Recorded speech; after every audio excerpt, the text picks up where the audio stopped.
So, my journey in Poland, my day one. As a child, I never understood what was wrong, but something was wrong, something was different. When a baby is born, everyone's got these hopes and wishes and dreams for it. I never knew that when I was born, they didn't have those wishes and hopes for me. Every other child, they're gonna be a dancer, a builder, a genius, a doctor, a lawyer. Yeah, that didn't happen for me. Society decided that I'm going to be a criminal. I'm gonna be someone who's negative, someone who's gonna be bad, someone's gonna be the problem of society. So when I was growing up as a young child, I was told I am bad, I am no good, I am trouble, and I was always really confused because as a little child you don't understand what they're talking about. Till later in my life I realized, it was because of my skin color, it was because of my culture, because of who I am and what we represent, and I am a Romani gypsy. So to lots of people back home in Poland, they really disliked it. So much that I got beaten up, I got hit every day, got called names every day, got spat at, got kicked out of places. It's just, there's so many things. And that was for me just being born. I haven't done nothing,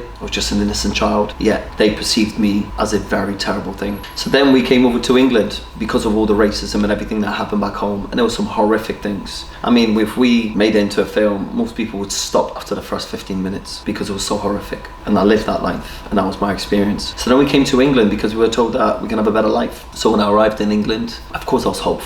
Mum said it was going to be a better place. So I was very hopeful. We arrived and I seen white people. I presumed the same thing. Same white people in Poland, same white people in English, it's going to be the same thing. I didn't think anything different. I think till I went to school in Lipson, a few things started changing for me, especially with the teachers and stuff. But in general, in public here, even I struggled. So first time when we arrived here, there were people being rude and people being disrespectful, people being threatening, people being violent. There was even a day when, after night out, I went to a local kebab shop. One guy stood in the kebab shop with his hand in his jacket, pretending he had a weapon, and called me every name under the sun, and he said he's going to kill me and take my life. And then I have to stand there and not react because I know what happens when I react. When I react, I will be the villain. In this story, there's no other way for me. If I do or say anything, I will be the villain because I know how everyone perceives me to be. And they perceive my skin color and my culture first, then seeing a human being who is here. I knew I had to be cautious, I had to be aware and be safe and be careful. But none of that kind of mattered because I still had to face it every day. There wasn't an excuse, there wasn't nothing I could have done. You just had to face it. And there's one thing that one of my teachers said, Toby, just be the bigger man. The one day I did say to her, why don't me? Why can't he or she be the bigger man? Why can't they stop doing what they're doing and leave me alone? I just want to live, I just want to be. So through this journey of everything else, I've learned to manage. And one of the things that really has come up for me in my life was become assertive, not an aggressive. And that was really hard for a young boy, that you always had to be the good guy because no matter what you did, you always were perceived like the attacker. So I had to be the good guy. I had to always be calm and collected and try to deal with the situation the best way I could. And that's the toughest thing ever. But one thing I've learned from this was, so if I learn to become assertive, not an aggressive, I might have a chance of winning. Might have a chance of being seen as good. Not the one who started it, but the one who's trying to get out of it. And that was really tough. So through this whole journey that I took in my life, it taught me to be assertive. And I think as assertive, I've learned to speak up, to communicate. And we all know what's right is right and wrong is wrong. And something I believe in and stand up for is the right thing. So if something's right to do,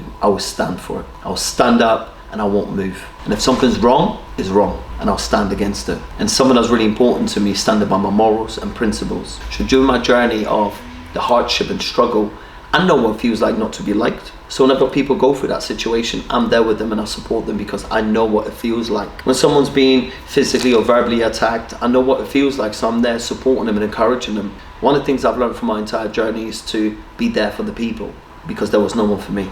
And that was the hardest part. Right now, I'm even talking to you about it now, it kind of makes me feel a bit sad to know that there was no one for me. There wasn't many people, like outside people go, don't worry mate, he's alright, he's an idiot, or there just weren't that many people because everyone was too afraid. But I've learned today not to be afraid. I've learned today that all I needed was one person to step up and say, oi, leave him alone. This person's not alone. And I think that's something I just needed, and I think I've become everything I needed. So as a child growing up, and I needed people, I needed help, I needed support, I needed encouragement, I needed love, I needed care, and I've become that for so many. People say to me many times, why do you do what you do, Toby? I said, because I'm one of the people, and that's something I will never change, and I love. No matter what happens, no matter what I've achieved and what I've done and where I've been, it's the whole amazing thing about staying grounded. But for everything I went through, today I'm 36, and I can truly honestly tell you, I'm okay. So if you're going through hardships and you're struggling in your life, hopefully blessings, you will be okay. Nothing lasts forever. The good stuff don't last forever, the bad stuff don't last forever. They're moments. So my message to you is this: you're gonna be okay. Be assertive, stand up for what's right, believe in something good, and kindness is a very big part of it. So thank you to everybody who's been part of my journey and who gave me that kindness and that respect and that appreciation. Just want to say thank you from the bottom of my heart. Thank you for being part of the journey. Peace and love.